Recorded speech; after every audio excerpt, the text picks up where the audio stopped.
Good evening, I'm Casey Nolan. As part of the 9 Network's commitment to covering education issues, tonight we've got our work cut out for us. We are talking about recent headlines and possibly some coming headlines. We're talking transfers and something called Common Core. The good news is we've got journalists, we've got educators and students to help make sense of it all for us. So stay tuned.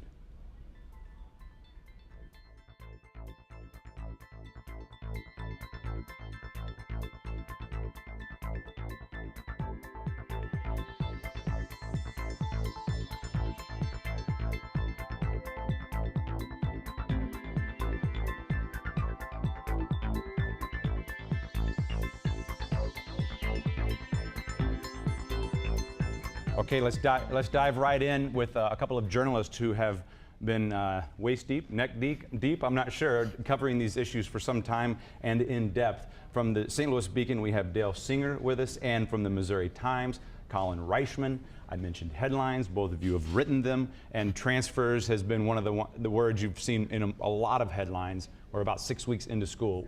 Where do we stand on the transfer situation? Well, we know that about 2,200 students have left Normandy and Riverview Gardens because they're unaccredited and have transferred to districts that are accredited in the neighboring counties, anywhere from Francis Howell down to Melville and a lot of districts in between.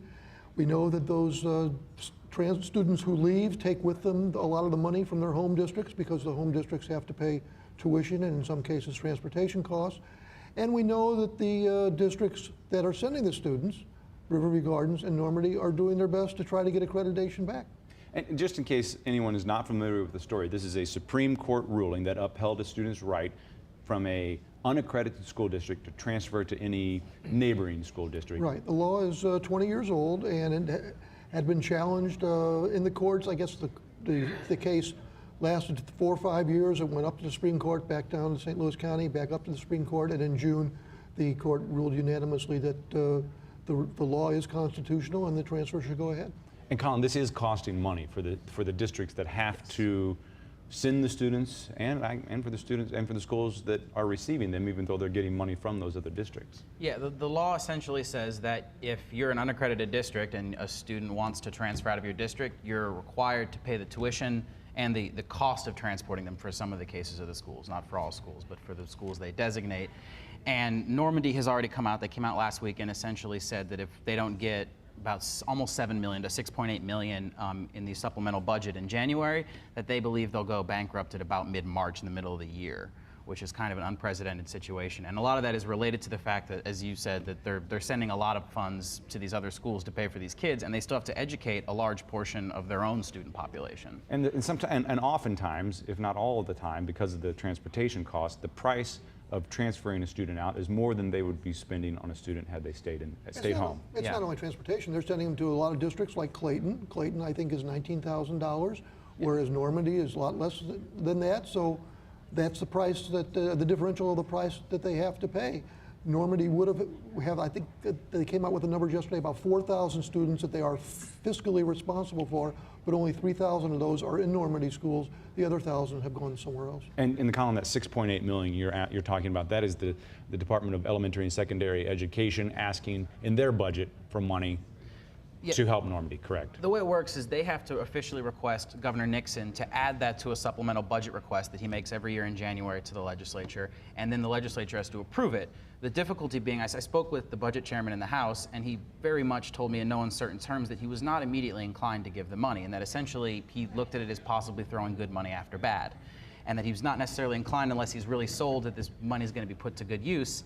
So yeah, they have to go in January, and then it has to get through the House and the Senate. It has to be passed, it has to be approved, and then they'll get that money. But they have to get the governor to place it in his request first, and then they have to get the legislator to approve it. So if they don't get it? If they don't get it, according to a spokeswoman for the Missouri Department of Elementary and Secondary Education, the district dissolves. And I guess that means that neighboring districts, and there are a lot of districts that surround Normandy, would take those students and the district would no longer be. Now, that's obviously what happened to Wellston a few years ago. They absorbed, their students were absorbed by Normandy, and now it may happen to Normandy if they don't get the money. What other challenges are you seeing on the issue of transfers? Well, in terms of challenges, the biggest challenge for the districts like Normandy and Riverview Gardens is to get accreditation back so that they don't have to worry about the transfers anymore. This time last year, the city of St. Louis was unaccredited. Their scores came out. At first, the Department of Elementary and Secondary Education said they're making progress, but we'd like to see sustained progress, so we're not going to recommend at this time that they become provisionally accredited. They took another look at the numbers, they changed their mind, they made the recommendation to the State Board of Education, which has the power to change the accreditation at classification, and they did that, so they became provisionally accredited.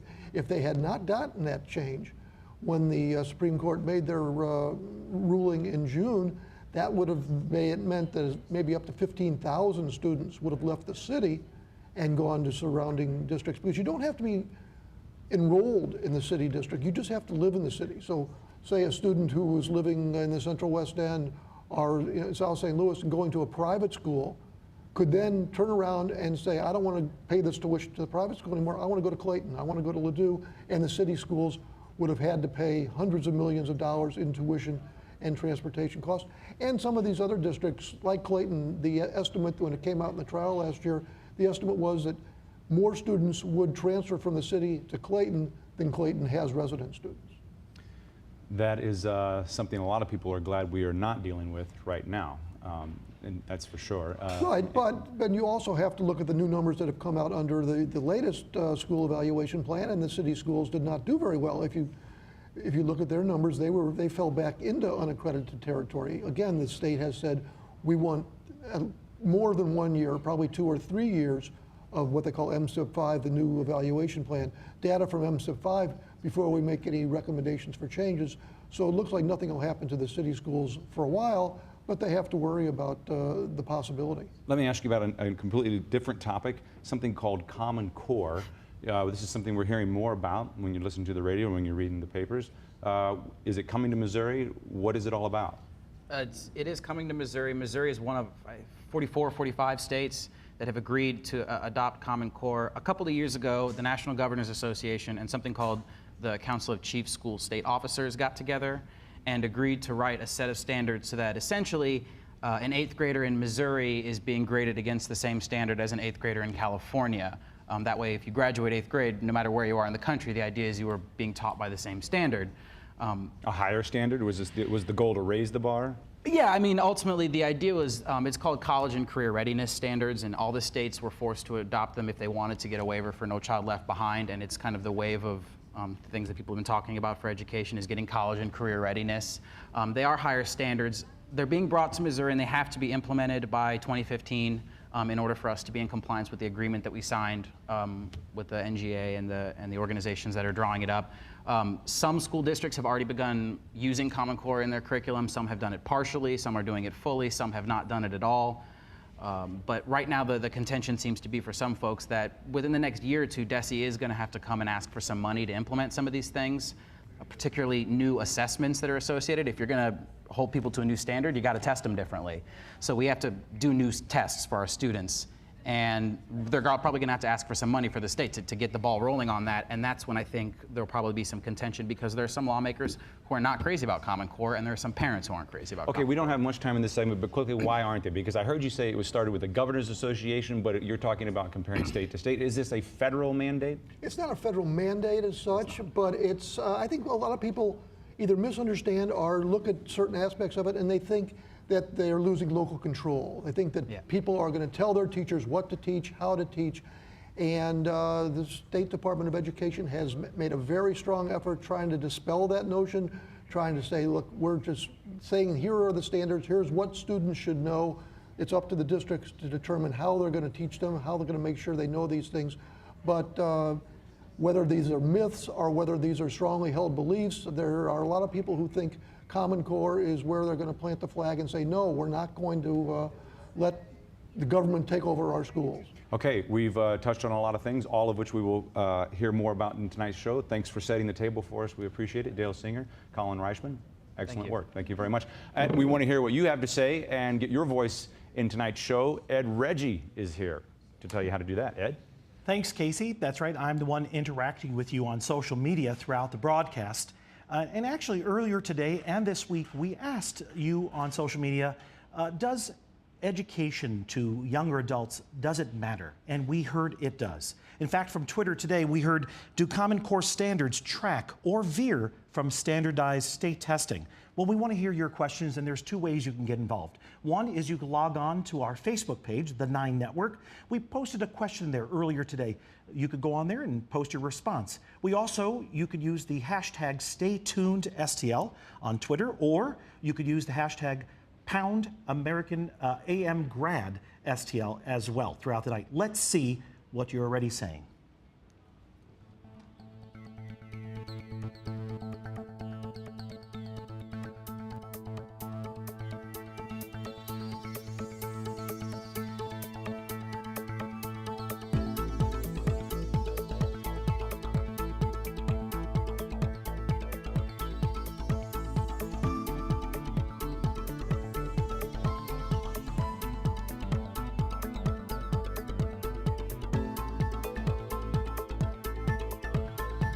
Okay, before we dive into a discussion about the transfer process, let's hear from the educators and the students who are in the middle of this transfer process. Our cameras went to the Melville School District, where we will hear from both educators from Melville and students from both Melville and Riverview Gardens, where students are attending from.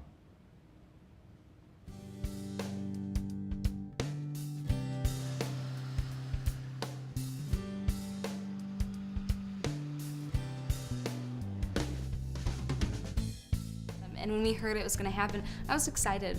We were constantly calling Eric. Do you have the names of the students? We wanted to call them. We wanted to meet them. We wanted to give them their class schedules. At the time when you guys found out, you didn't know Melville. No. When I first applied to transfer, I was transferring with like my friends, but they didn't get into Melville, so I was like, who am I gonna see on the first day? Who coming with me? I didn't know. You get on a bus very early in the morning, a long bus ride. You're coming inside of a building that you haven't seen much of before, in all the faces, and our high schools are heavily populated. My mom followed the bus on the first day, and she ended up like getting out the car. She said she didn't want me to see her, but then the news camera got her to get an interview, and so. So you didn't know she was following I didn't the bus. know until I was watching the news at night. So we always stand outside and welcome all the buses and everyone coming in. And when you guys got off the bus, you're kind of like, what are you doing? And it was more of kind of like, who am I gonna hang out with like on the first day? And like, I'm a freshman in a new high school in like whole new district, so that was more like nervousness. How soon after you got off the bus and went about your day did things start to get more comfortable? Did it take days? Did it take weeks? It took like 2 weeks, but then the building started looking smaller and I started having familiar faces around, so. Are there days where you're not so comfortable? Are there days where you wish you were elsewhere? Well, it's days that's like people are like really quiet, or they like stay to their groups of friends, and it's just like you're sitting in class like, what should I do? What's going on? But I actually like, I feel like it's gotten more comfortable, cause like on the first day it was more like people asking like, oh, why are you here? And like when you told them that you are from Riverview, they have, you know, like they already kind of judge you. Did you guys attend the welcome at Oakville Middle School? I was in the front row. Mike's school, Oakville Middle School, was our middle school building that was the only building that was slightly under capacity and slightly under the average desirable core class size that we target. So that's why he became the school that would receive the most middle school students. I think it really helped when the Board of Education said we're going to provide an activity bus for these students, so now they can get involved in volleyball.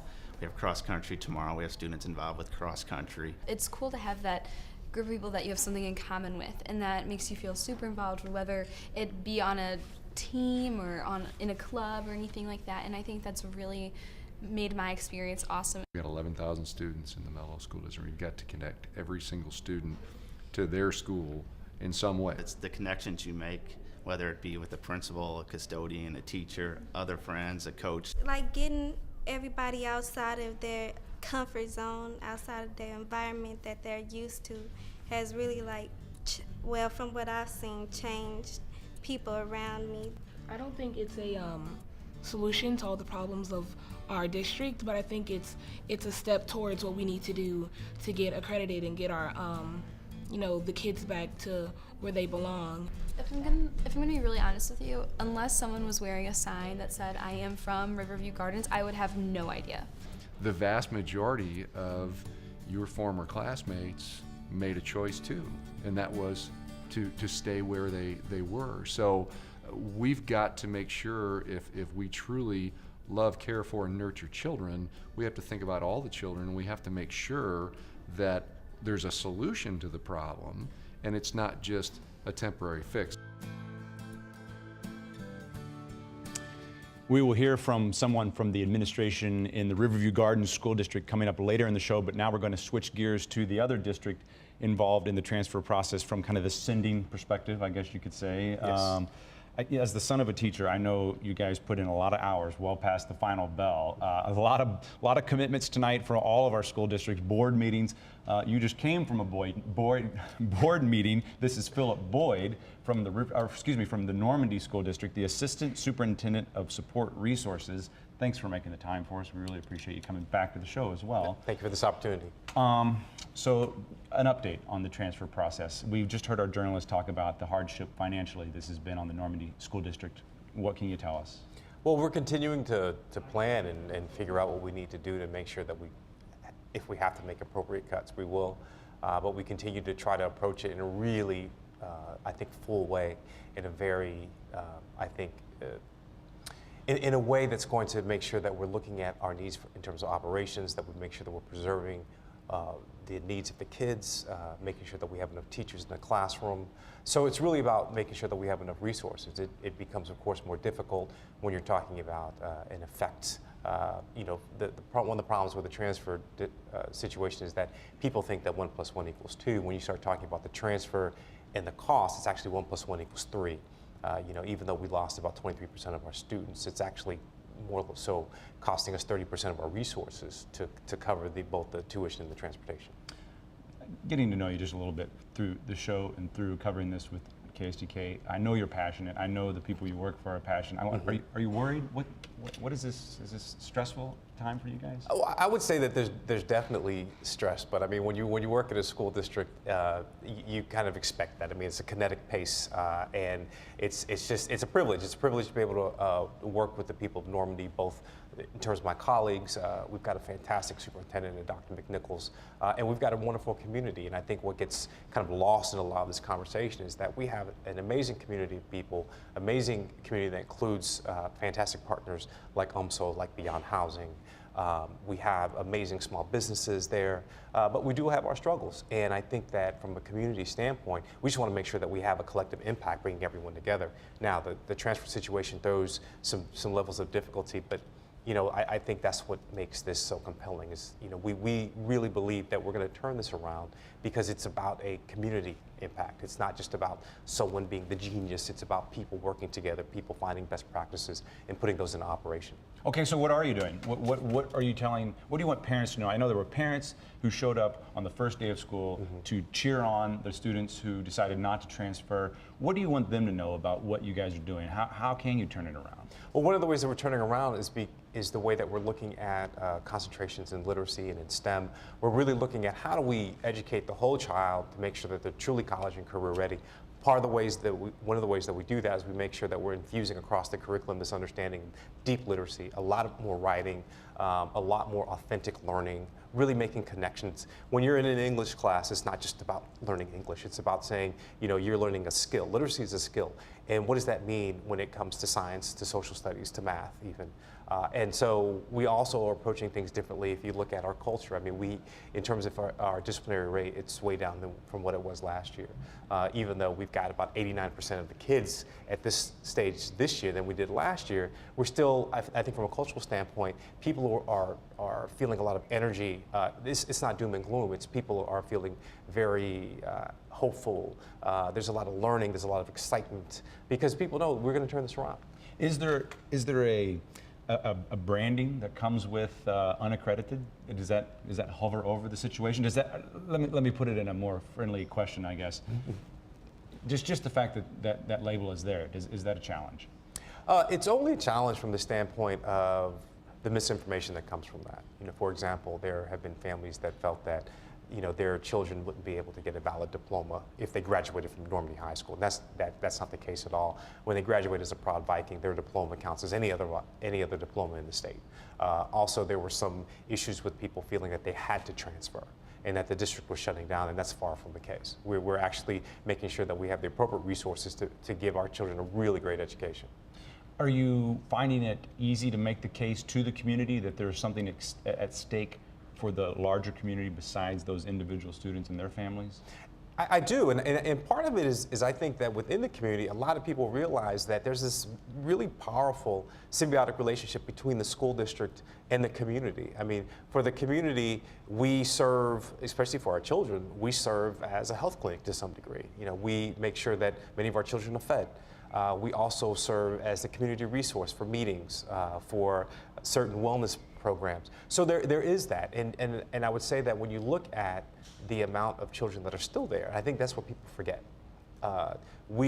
Even though we lost 23% of our student population, we still have over 70% of our kids still in the district. And plus, if you look at our enrollment last year at this point, we're only 11% under where we were last year at this point. So there is still a lot of faith, and it's faith that is well placed in what's going to happen with the district. The testing process was brought up in the previous conversation, MSEP 5, Missouri School Improvement Plan 5. This is the new version. Is that good or bad for this turnaround? Is that going to make it harder for the turnaround to happen? No, I think any accountability system, the key to it is understanding, even at the granular level, what do you need to do to move kids? And one of the things that's very exciting about, I think, our team this year is that we have some very accomplished people that know how to look at the data and from the classroom perspective say, okay, these are how we need to move these kids, these are how many kids we need to move. So MSIP 5 is just another accountability system that you have to navigate. So that doesn't worry us. It is no different in terms of the effort that we will put under MSIP 4. We're going to put even more effort under MSIP 5 because that's what our kids deserve. I can see the temptation, just from a layman's view, looking from the outside, that if it is so vitally important to get that accreditation back, that test that determines that would be the sole focus. Is that a temptation, or when the coach says, play your best game, let the score take care of itself? I don't know if you can you adopt that posture at this point? Well, I think what happens is, and I totally understand that, and I'm sympathetic to people who feel that especially with high stakes testing, that you have to teach the test. But I think the truth of the matter is this, is that when you look at high performing classrooms, we don't even talk about districts, we talk about high performing classrooms, the kids are taught in ways where they can make authentic connections with the knowledge that's in front of them. That's what makes them able to really perform well on the map. It's not about teaching to the test. I mean, you could teach someone to fill in bubbles all day long. That's not going to help them. What helps them is to give them authentic knowledge in an authentic way, making sure that there's a level of autonomy in that student learning so that they can own it. And that's what's going to make a difference in terms of test performance. Philip Boyd, Normandy School District, thanks for your time. I appreciate you being here. Thank you very much. And thanks for all you're doing for our communities. Thank you very much. All right, let's go back to social media. Sorry.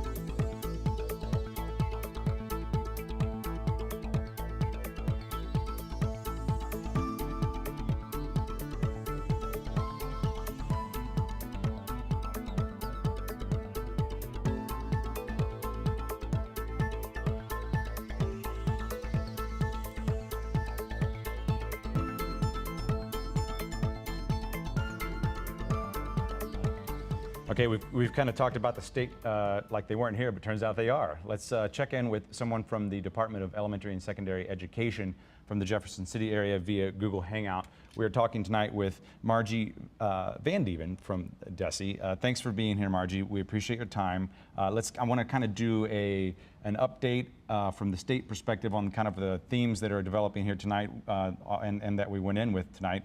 Let's talk first about transfers. We've brought up the subject of will there be enough money? I know, and we also talked about the fact that your department asked for more money specifically to help Normandy. Can you help us with an update there? Why did you think that was necessary? Well, as was mentioned earlier, there has been projections of the real potential that absent the funding, the Normandy School District could be designated as financially insolvent. And at that point in time, we needed to think very carefully about what would happen with the students who did choose to remain in the Normandy School District. If, as was mentioned earlier, March would have been a prediction of a time that the district would become insolvent, and if at that point in time the law designates that the district would at that point lapse and the State Board of Education would be required to assign those students to other districts, we think that would be highly disruptive for students in that district. And so at this point in time, we're just really thinking about the best interest of, again, a substantial number of students who have elected to stay in the Normandy School District, and we really want to do what's best for them. And at this point, that's in the hands of our governor and our lawmakers. Correct. Let's switch gears a little bit to another topic we brought up, Common Core. I'll ask you the same question I asked earlier. When is Common Core? What is Common Core, and when is it coming to Missouri? Common Core, they're really what we would be referring to as the grade level expectations in a way. They're the Missouri Learning Standards now for English Language Arts and Mathematics for grades K through 12. And what they do is they establish what all kids should know and be able to do in each of those grades. So they specify with great clarity the expectations for each grade level and for the content areas of math and English language arts. As to when they came to Missouri, they're here. They really, the state board adopted them in 2010, and school districts across the state have been making that transition. We expect the full transition to be made by school year 2014-2015. In general terms, you might say folks who are on the right side of the political spectrum are worried about a kind of a national mandate. We heard from our journalist, this is not a national mandate per se. From the other side of the perspective of the spectrum, you hear folks who are concerned that we're kind of taking the individual teaching out of education, that all of a sudden we're standardizing the entire country. What can you say to that? I mean, do we have to all read the same books now? Is that the case? No, Common Core is not a curriculum. It is the standards, and states did come together to develop them. This was not a federal position. This was something that states came together to say, hey, we are a very transient population. At this point in time, if I have a child that's moving into the neighboring states, I'd like to be able to say, okay, fourth graders should know this and be able to do this. So it's very much a state mechanism. It is not a curriculum. School districts, Missouri is a local control state. School districts still have the authority to select their textbooks, to develop their curriculum. Missouri has developed a model curriculum. It's a voluntary model curriculum that our school districts can use that has been aligned to the new English language arts and mathematics standards. And so, you know, I'll stop there. well, no, that's fine. I guess my only question would be, I had an administrator at one of the districts here tell me, the story that's coming is Common Core. That's where you're going to see the next wave of well-attended public meetings, if you will, where people are very passionate about stopping this. Is this already too far down to stop? Is there any chance that Common Core won't go through in Missouri? Well, there's always a chance, but again, the districts have been moving in this direction since 2010. The teachers who have been working with it have very positive things to say about it. The students that have been involved in it, and I'm hoping that you do have an opportunity to ask students about what they're hearing about that and if they're seeing any changes in their classrooms. And so I think what you're talking about is the next stage in the Common Core, which are two very separate issues, and that is the full implementation of how those standards would eventually be measured. But right now, again, we're well down the path to implementation of the Common Core. Let's change gears again to MSEP 5. I believe you played a large role in writing this. Is that correct? That's correct. So can you help us make sense of that? What do parents need to know? Is this something that just the journalists covering it and the educators trying to live up to it need to know, or is this a tool for parents and that they need to understand? This is a tool for parents. I think one of the things I'd like to point out is that MSIP actually stands for the Missouri School Improvement Program. The improvement, that I, is really critical. It's been in place since 1990, and this is simply the 5th version. So we've been working with it, and we've been refining it, and I think it continues to improve with each iteration. We released an annual performance report, which is a report on the performance components of the MSIP. And at this point, we were able to release school level reports. That was really with parents in mind, so that they can look at what's happening in their child's school. Individual school, not just the district. Correct. So the district APR is used then to make accreditation determinations. So you can then see what your district looks like, where it stands in the accreditation process, but then also break that down to the school level. And again, there are multiple measures.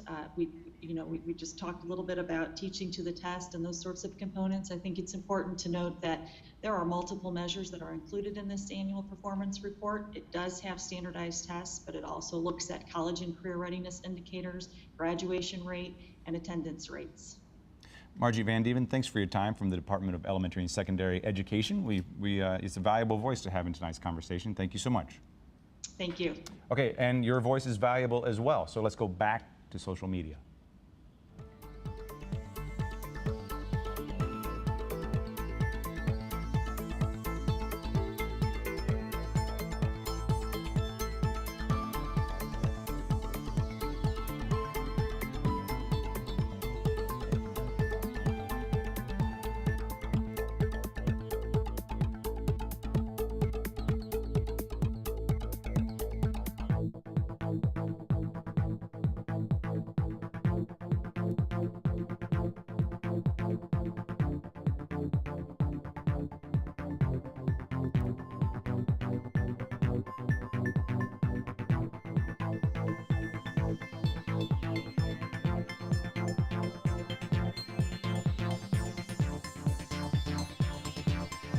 Okay, we are hearing and seeing and reading a lot of activity on Twitter around Common Core. I've got some questions here we will answer. This table is about Common Core. Let me tell you who we're talking to.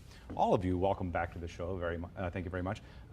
Barrett Taylor from the St. Louis Public Schools, Robin Wabi with the City of St. Louis, worked in the mayor's office on education, and Alex Cuenca from St. Louis University. You guys were already talking when I got over here. Common Core seems to strike up a conversation. What do you guys think about Common Core? Well, we all sort of talked about it. Personally, I like standards. However, I'm not a big fan of Common Core. It seems like with education, we keep on jumping on this. We keep on looking for this panacea. We keep on moving from this new thing. We always want this new thing. Common Core is great, but I think if you want to improve education, we have to improve the practice within the classroom. This kind of goes along with the tweet we heard. We've seen this before with No Child Left Behind and then other things. 2014 or 2013, all students will be advanced proficient. Where did that go? Well, I have a different take on it. I think that what you're really getting to is some of the implementation problems, and I think that we have to unpack this. We do a lot to set standards to be able to make sure that we function well in our communities. We paint yellow and white lines on the roads to be able to make sure that we know how traffic goes. We have building standards. You build buildings in Tokyo or in Toledo or Toronto. The engineers and architects have a sense of what really has to happen in order to build a safe building. That's really what Common Core is too. The implementation of things, the driving of textbooks, the question around whether the assessments are really going to give us the information that we have, those should be open for discussion. But being able to say that algebra in Sedalia is the same as algebra in St. Louis is really important. Yeah, I have difficulty arguing against standards. I think schools need standards, and so I think Robin is right on that front. I think that the challenge is that these Common Core standards haven't really been field tested. There's very little we know whether these sets of standards are qualitatively or quantitatively better than the standards that we have currently now. They are higher, fewer, clearer, I think, in theory. They provide a different take than what we currently have in Missouri. The Fordham Foundation in 2010 categorized Missouri as one of the worst states with ELA standards or mathematics standards. So I think the Common Core in and of themselves are perhaps an improvement, but again, the money that we're investing in Common Core, the money that we're investing in Common Core assessments for basically something that, again, may not be any different than what we've had in 2001 with No Child Left Behind, I think should give us a reason to pause, to think about, to really consider whether all this investment that DESE's making, all the capital that, the human capital that teachers are investing in rewriting curriculums, all of that work, really creating this education industrial complex around Common Core is really worth it if we're just going to change our minds in 5 years to some new innovation, some new thing, the new silver bullet, the new panacea. Are you saying there's money to be made on this, and that's kind of got the wheels turning and unequivocally? I think test makers are making money. I think textbook companies are making money. I think those that are selling pre-tests are making money. I think folks are making Common Core textbooks. This book is Common Core. Right. Well, what is Common Core? And if you think We're about not Common there Core, yet. and Common Core brought this to scale, right? The problem before for textbook manufacturers was that they had to sell to different districts, to different states, write different sets of curricula for everyone else, and now they can bring it to scale, sell it to every single state who's part of this consortium, and make a good amount of money at the end of the day. Yeah, but I don't think we should be fooled here. We know that we're going to see these textbook companies knocking on the schoolhouse door regardless of Common Core. And so I think that Common Core may be the whipping post right now, but we really need to separate these things from being able to have clear standards. Look, kids are not going to live in the school district that they learned in their entire life. And we are not going to only employ people from our community. And so as we are a highly mobile society, a global economy, we have to be really clear about what we're really delivering on. And that high school education is the same. We really understand that the courses that you had an opportunity to be involved in really did deliver on the content. I'm a history teacher. We're all history teachers. And I'm a Civil War buff. My kids may spend all year learning about the Civil War and really not have an understanding of the full breadth of American history because I didn't have an accountability tool to really make sure that kids had the standards. So are our teachers, this is coming from Twitter, are our teachers being trained adequately? Are they being prepared to get on board with this? That's something we've been talking about for weeks here. I think Common Core is only K through 12. The one question I have is, where does higher education come into the equation? We need to do a better job of new teacher training. I think the big gap you're going to find with Common Core is there's going to be a lag between map tests and in the implementation of Common Core. So districts currently are stuck between whether we teach the map test or whether we teach the Common Core. There's an instructional lag, and for about 1 or 2 years, you're going to see education in Missouri and across the country essentially in crisis because there's going to be this lag between the standards and the tests we're currently using and the standards and tests that are based on the Common Core. You notice he didn't answer the question there. But he didn't answer the question. But I think I picked up him saying crisis is what we're going to be in. That's a strong word. Well, we're perpetually in crisis. I mean, I think that works to the advantage of most folks. And yes, we do need to do a better job. We do need to do a better job in higher ed. We need to do a better job in higher ed of training teachers. You look at medicine, you look at law, everybody can't be a lawyer. Everybody can't be a doctor. We need to have a fundamental paradigm shift in education. And when our society values education and teachers, then I think we can make those distinctions in the way in which we bring people into teacher education. In some cultures, the teacher is the most important person in that culture. Not here. The question I would ask is here, is the do we value teachers?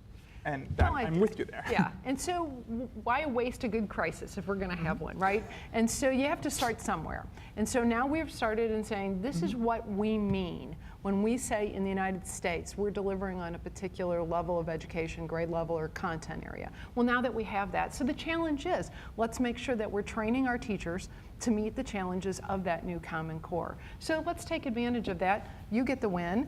And then our kids get to have a win too. Okay, let me go back to you then. Our kids are not buildings that are right angles and maybe not fit well into certain standardizations. Are our kids just going to be turned into test taking robots here if they're to be successful under these measures? So the good news here is that Common Core are minimums, right? And so I think what we're really saying is that our kids deserve to have a high rigorous academic experience, and it shouldn't be to the whims of our likes and dislikes as individuals. And so we should say that this is what we mean when we're delivering on an education. Our kids aren't robots, and actually, and neither are our teachers, right? And so we want to be able to say this is a minimum, this isn't the only thing that you get to do, but in your fourth grade experience, this must be delivered. The creativity and the ability to give kids new and different experiences are still there. This isn't the limit of the maximum, but this is the place in which we say no child should have less than. But if the structure of reform has been to talk about standards that are aligned to tests, how is this particular set of standards any different than the set of standards that we've had that have been aligned to tests? Like, I don't see how it's going to really change the achievement gap or really give us to that floor that you keep on talking about, because I think it's the same set, just with a different concepts that we're talking about. Oh, it's not semantics. I think when we're really talking about making sure that we have that children have access to quality everywhere they go, I think that we're really declaring that. This really bubbled up from the states. I think we forget that in the conversation sometimes because Common Core got put into the race to the top, and those applications and the waivers really got into the national politics. But the fact of the matter is conversations were taking place all over the United States, in classrooms, in school board meetings, and in the governor's office. And it was through those conversations at the National Governors Association that we really said, wait a minute, if we're really going to be competitive as a nation, we have to really say what we really mean for all of the children. I think it's really actually going to be the benefit of kids that may have actually fallen through the cracks in subgroups. And in the past that we said, well, you know, we're going to bury those kids in the data. No, now we really have to say we're all committed to all kids learning these minimum standards. But just I'm getting the hard rap on the segment. Go real quick. Just because you have a set of standards, does that mean it's going to make kids learn more? No, but I think without them, you cannot think that this thing's going to change itself. And what we know is we're not competitive locally, we're not competitive in our region, and we're certainly not competitive nationally. And we'll leave it there. As gentlemen, we'll leave it there.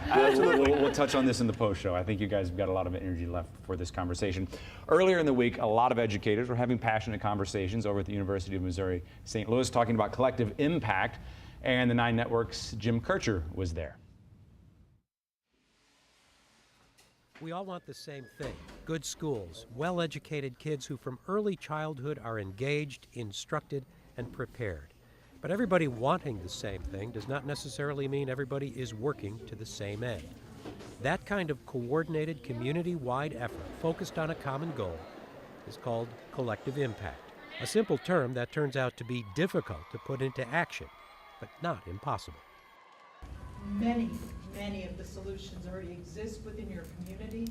Marianne Schmidt-Carey runs Say Yes to Education. It's a group that began in the Northeast working with small groups of students, and then it expanded into collective impact in Syracuse, tying educational improvement to economic development. This is not an overnight success story. This is decades of work. She was the keynote speaker at the University of Missouri St. Louis's Symposium on School Transformation and Collective Impact. I think there are a few key barriers. I mean, part of it's just the structure of the way government is set up with all of these component pieces. A school system is its own structure, a city structure, a county structure. So what this diagram speaks to is how you actually get the right partners. And there have to be a lot of partners: K through 12 school districts, public and private colleges and universities, businesses, corporations, and nonprofit organizations. We're going to have to show that they really are making a difference. Really look at understanding what works, what drives the outcomes you want, and then make the tough choices to make sure you fund those pieces. St. Louis has been laying the groundwork for its own collective impact effort on education for some time because it's no quick fix. There's a feasibility study in the works, an action plan down the road, but it could well be a very bumpy road. And again, I know you're working across many school systems here and different governments. But The Say Yes organization says it has taken its program into communities in the Northeast and found they just didn't have the leadership that could make it work. For Stay Tuned, I'm Jim Kircher. Okay, let's talk more about the way we are currently testing and how that fits into something called MSIP 5. First, let me do introductions. Sherry Sampson, Riverview Gardens, and you do just that, evaluation and accreditation, and thanks for coming back to the show. Thank you. Bill Douthit, I'm sorry. Yes. Forgive me, Bill, I'm sorry. Bill Douthit, Education Equity, and welcome back as well to Kathleen Sullivan-Brown from the University of Missouri St. Louis. So I think earlier I kind of, I misspoke a little bit. I kind of may have sounded like MSIP is the test. That's the MAP test is part of MSIP. Can you explain MSIP for me? Get us back on track. Sure. Okay. MSIP stands for the Missouri School Improvement Program or process. And it's something that's been, as Margie said, it's been in place since 1990. And it was every 5 years that every district in the state was visited by a team and they looked at indicators. And as she said, we've sort of been tweaking it every few years and with the idea of continuous improvement, making the standards, ratcheting up the expectations. So this year, we are in the first year of MSIP 5, so it's the MSIP Cycle 5. And this year, the changes are fairly significant. What are those changes? What tell us, make sense of this for us. And Sherry can probably be, she's our real expert. The table is open to all. Yeah, go ahead, Sherry. One of the biggest things is instead of the 5-year rolling average is the 3-year rolling average. And the biggest thing with MSIP 4 to MSIP 5 is now we're being measured against ourselves. Every district's being measured against itself. And is that good or bad? That is excellent. Because before, with No Child Left Behind, as someone spoke earlier, you had the 2014, everybody should be proficient or advanced. They finally realized that's an unrealistic expectation. So now they have, you're trying to do better every year, and they have targets, a 1% improvement, a 3% improvement, a 5% improvement, and you're being measured against yourself. So therefore, you're only looking inward to what you can do. You're running your own race. Yeah. We've heard educators on this show say before, we need a way to, you're not running your own race. Well, yes, and they say that those scores are not meant to be compared, but you see the Post-Dispatch front page with the chart, and it shows all the district scores in our region, and certainly people are going to look at those and say, well, wait a minute, one district did this and another district did this. So it's human nature to some extent, I guess, that we look at these scores and we make judgments about quality. So yes, right. So we test it against yourself. We are still compared with everybody. I mean, that's absolutely true. But to be accredited or to move forward toward accreditations or provisional accreditation, you're really being measured against yourself. So we can have lower MPI points, Missouri Performance Index points on state test. We can have lower ones of those, yet make more points than someone else if we made more progress. But the end result is not accreditation itself. It's whether or not the children who are being educated will be 21st century learners in the 21st century. We're in a global economy. We can't compare St. Louis against Cape Girardeau, against Springfield, against Jefferson City. It has to go beyond. We have to look to what's happening in Singapore, what's happening in London, what's happening throughout the world. Our children will be competing for jobs in a global economy. That don't even exist yet. Exactly. So are you telling me this is already antiquated, or is there even a way to measure whether or not we are doing that? It becomes an accountability measure with the Common Core standards as adopted across the country by various states.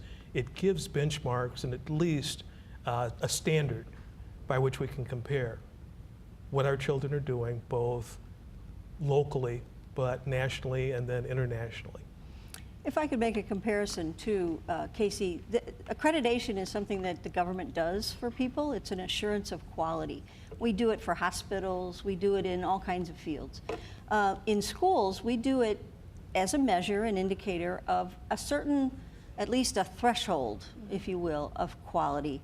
And now, under this continuous improvement model, it's much more than a basic level of quality, because it's continuing to raise the benchmarks. And so we're almost at the point now where, is this useful? Are we sort of chasing our tail with this whole system? You get to Desi put out a 40-page manual to learn how to read MSIP 5. And you've got these indexes, and you've got, Superintendent Kelvin Adams was on the radio the other day, and he said, but a 0 is not a 0. But to people out there, to parents, a 0 is a 0.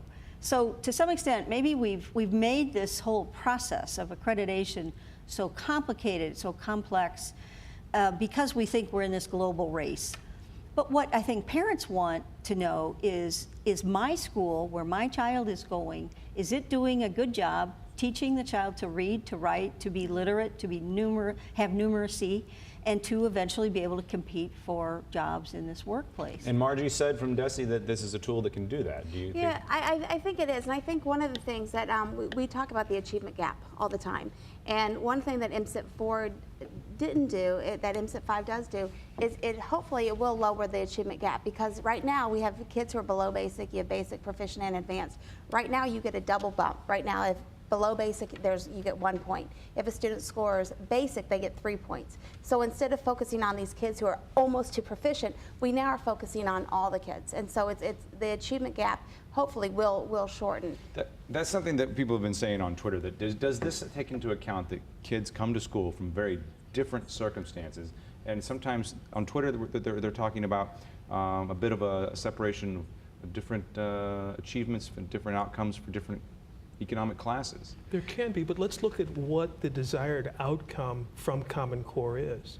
And Dr. Eric Cooper from National Urban Alliance was able to refine it in a way for me, where he said, information, students have to be able to find it, comprehend it, synthesize it, and then be able to use it to innovate and collaborate.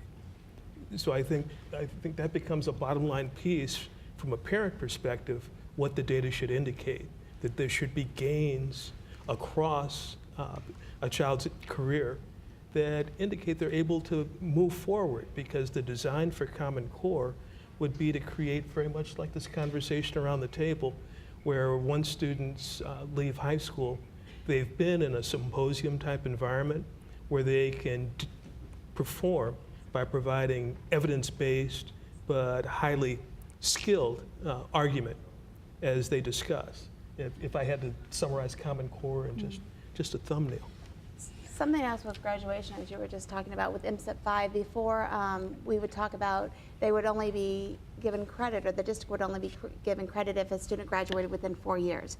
This year they did 5 years as well as 6 years. Next year it'll be 7 years. So schools who are keeping those kids who they need additional credit or credit recovery, so they have their high school diploma. It's rewarding the schools for keeping the kid motivated to stay in school. Okay, a lot to talk about, but you've helped us make sense of a lot as well. So thank you very much. And something we've heard throughout the night is the community's involvement and how vital that is. So we don't want to let you off the hook at home without a challenge here. If you'd like to get involved with exactly what we're talking about tonight, visit the 9 network at 9net.org/American Graduate, and that's where you can find opportunities to mentor, to tutor, to volunteer. I think all the things that we talked about on the show last week, and I see all of you nodding now, that are vital. It goes beyond all these standards that we're talking about and all these other efforts. All right, thank you all very much for your time, and I believe now we want to get another check on social media.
Okay, we've covered a lot of ground tonight, so let's go back to Dale Singer, who helped us start the conversation from the St. Louis Beacon.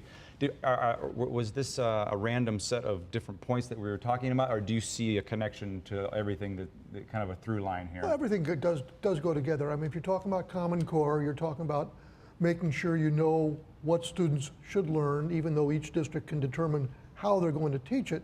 And then, of course, then the tests come along, and the tests are given by the state, and the state tries to figure out whether or not the material that the students should have learned was actually learned, and then the scores in the test determine accreditation. So it's all really a continuum. Can I use you as our fact checker, even if these aren't exactly hard and fast facts? These may be a little subjective, but a couple of things throughout the show we heard tonight that teachers aren't necessarily, while there might be some opposition to Common Core on both the left and the right, teachers themselves are not really putting up much of a fight. I didn't mean for that to rhyme either.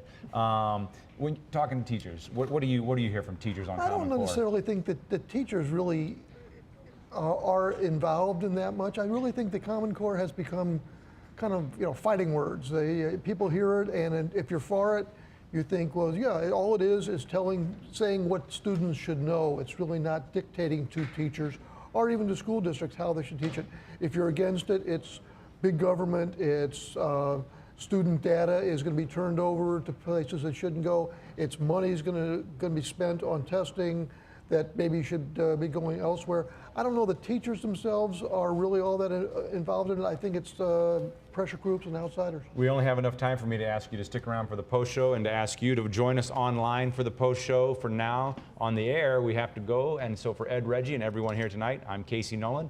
Stay tuned.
Thanks for sticking around with us online. We have a few things more than a few that we weren't able to talk about, but I think first it would be only fair, since we're online, to see what people said online. Lots of both sides. I mean, it really got to be a sort of heated debate, on Twitter. And on one particular topic? On Common Core. Okay. I mean, this has really reached, I'd say 50-50, but, it's a recent tweet, and someone, says, stop worrying about Singapore. How do you get city schools performing like Clayton? And that's a pretty direct, bold, statement towards, how do you do it? So I'll put that back to you. You're saying we should look at London. Should we just look at St. Louis Black Leadership Roundtable a few years ago developed 4 essentials and 4 desirables in terms of school turnaround. That high quality, well-paid, effective teachers in every classroom. That there be a meaningful, long-term relationship between an empowered adult and every child in that school, that the principal be tasked as the chief education officer, the instructional leader, solely responsible for staff development and student learning, period. And that there be an effective utilization of technology, and with that, that becomes a starting point. Next steps, the 4 desirables would be culturally competent staff. Next, using testing, very much like Common Core for diagnostic purposes, to see where the gaps are, because Black children can learn, Black children do learn, but they start the race with a number of high hurdles in terms of obstacles, educational deficits, the deficits that poverty and the other, well, housing, other factors that implement it, and facilities and equipment that are conducive to 21st century learning. With that, you begin to level the playing field, and those children will excel. The children in Normandy will excel. The children in Riverview will excel. If, as the voluntary transfer program has shown in some instances, you begin children at the kindergarten level with equal level of resources, parent engagement, it's there because in order to be involved in the VIC program, a parent has to enroll you, has to make sure that you get to the bus very early in the morning, has to ensure that someone's there to pick you up. So the family engagement piece is there, although they may not be able to get to the district. And that begins the learning continuum where there's a culture, both in St. Louis Public, in Normandy and Riverview, that culture for love of learning. When we talk about, in that example, the children in St. Louis or Normandy and Riverview Gardens should be learning the same as the children in Clayton. To me, it starts with a relationship between a student and a teacher, a highly qualified teacher, but a teacher. And we have this obsession with testing. And yes, it can be used for diagnostic purposes, but far too often it's not used for diagnostic purposes. And it's used as a punitive measure. We need to make testing and assessment part of the instructional process and not be so, consumed with testing that we forget about instruction. I was joking that the old Missouri expression, you can't fatten the pig by weighing it. We keep weighing the pig and weighing the pig and weighing the pig. That's funny. I seem to get fatter the more I weigh.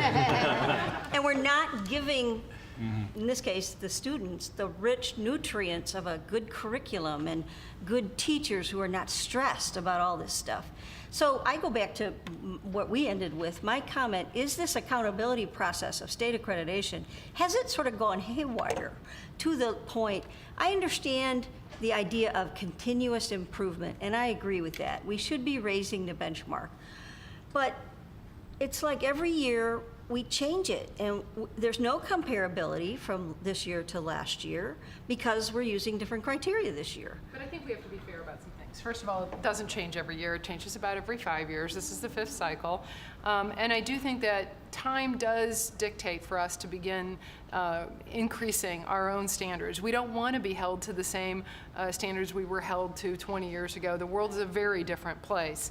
And I do think that you're right spot on about that relationship between the teacher and the student. And school districts like Clayton are exceptional at attracting high quality teachers. And we ought to be looking at what they do well and assuring that we can transfer that information across school districts as well. So those back office administrative functions are important too. Is what they do well have more money to spend? Yeah, can we transfer socioeconomics across all levels? Absolutely. And should we be looking at how we can provide additional resources where they're needed? Yes. We also should be looking at how we can unleash the innovation of these educators. I mean, one of the things Barrett and I talked a little bit about too is that some kids are going to need more time. And so why is it that first grade is only 1 year?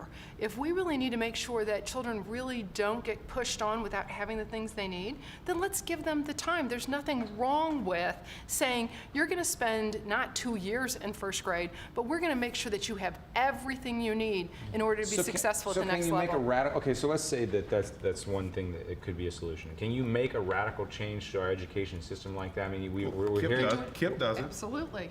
Absolutely, we do it Longer now. School days, longer school years, more time with teachers, building those relationships. KIPP is? KIPP is it's a charter school. It's 5th grade through 8th grade. So they're not taking children in at their early years. They're really taking children who are multiple years behind, and through using time, using rigor, and they really do use time. We're talking about a paradigm shift. Absolutely. But there's nothing to say right now in Missouri law that you can't have 2 years of first grade. And we could do that right now. Any school district in Missouri could say, you know what, my kids are going to need the time. Now, I'm not talking about making a child go through the same grade twice, but making sure that they have the sufficient time they need to be able to get to the place that is important, that threshold to learn.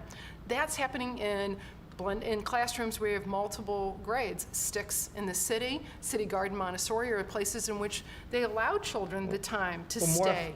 More affluent parents are doing that on purpose to give their kids an advantage. And in both of those cases, we have low-income, high free and reduced lunch populations. Well, the other issue is the Commissioner of Education in Missouri, Krista Castro, has a very ambitious program called, I think, Top 10 by 2020. Mm-hmm. And that's great. You know, I love having, ambitious goals like that. But we are something like 47th out of 50 states in funding for education. So when you talk about the differences between the Claytons and the St. Louis and the Normandy and Riverview Gardens, also has to do with the way we fund schools, our over-reliance on the property taxes, and the state just doesn't, the foundation formula, which is supposed to bring all districts up to at least some basic level, has not been fully funded. I don't know when. It hasn't ever been, to my knowledge. So we're not putting the amount, we're stressing out about all this accountability and testing, the testing obsession, and we're ignoring, what could be one of the fundamental issues, and that is the disparity in funding and resources between and among these districts. Well, you have to look at Riverview, Normandy as well. We have one of the highest foreclosure rates that there is in Missouri and St. Louis and whatnot. That does factor. I mean, we can't brush over it. It's a factor. That's money you're not getting right there. Absolutely. I mean, so property taxes, they're not. It's not happening. Yeah, and the other impact with that is the mobility that comes with foreclosure, because you're having families move. And if you look at Normandy, I mean, fully 1/6 of our student population comes a month after school starts. Okay, so like last year, we had 500 students by the end of school that were not on our rolls by count day. Now let's just understand what that means, because we're not always sure, okay, so which district are you coming from, what's your background, how many times have you moved? There was a couple of families that I know of where within that year they had moved 3 separate times, okay? So there's a level of PTSD that ends up coming from that, okay? But then there's also the emotional instability of everyone involved in that family because of the moves that happen with that. And so you talk about we have about a 55% mobility rate. So that impacts things. That's why it's important to have partnerships where we're looking at how do we stabilize families. That's really important. And it does not negate the fact that you need to have strong teaching, that you need to have high standards, but you also need to let's look at Maslow's hierarchy of needs. Let's make sure kids are fed, let's make sure they're safe, let's make sure they can be stable. We have over 500 kids who are kids in transition who are homeless. And Clayton does not have that. Absolutely. And we know that, right? So then let us, as the people who are running school districts or in classrooms or governing school boards or funding school systems, do something about it. We can reorganize ourselves. If we know that kids are not coming for a month, what else can you do differently about it? How can you use time differently? What do you do to create an awareness of when school starts? We had a huge back to school effort in St. Louis that has really paid off. If you know that you have so many children who are going to be in a mobile situation, then what can you do about partnerships with neighboring districts? How can you create a way in which you can help stabilize that child? Stay in that school, sweetie, and then we'll make sure that you finish the year out. That's where the adults come in. We cannot use poverty as an excuse not to excel in public education. Absolutely. I will tell you, he said earlier, that this transfer program or the transferring that's happening right now, there's so many unintended consequences that are happening, but there is a positive that's happening out of it too. Our community has bound together, the partnering with all the different school districts. We're partnering with Kirkwood. We're really using each other, our resources with each other, and really coming together. And we're not excited about where we're at, but we're excited because we know that we will be accredited because of all the things that we're doing with the community, with the ministers, with the But why small did it take businesses. this for that? Why did it Barry, take? don't start another show. No, I'm just saying, why did it take the transfer issue for this to happen? Why have we not been having this conversation for 20 years? Dr. Quaker, because we're about No, to run out of our all I stream. wanted to say was why isn't this assessed at all? Like these efforts are really time intensive, really challenging, really complex for these school districts to engage in, and we don't assess it at all. We use some different measures, some external measure to count it, but we don't count the quality of the partnership, the challenge that the partnership takes, quantitative and qualitative of these partnerships. That isn't square anywhere in this. They're gonna cut off in mid-sentence. Let me give Philip the last word. Just give us something, a takeaway, because you left the board meeting to come here, and then. How do we plan for this stuff? Okay, how do we plan for this? Well, stuff? I just think that what's going on with the transfer program, as Barrett would say, means that we can really take some really deep looks into what we need to do to change education for kids and understand that education is developmental, is a developmental process, that we need to approach it developmentally, and that's what's going to empower the process. Okay, we gotta leave it there. I'm sorry, because we don't want to cut us off mid-sentence on the stream. Thanks, Ed. Thanks, Izzy. Thanks for watching. Thank you, guys. Thanks. Thank you.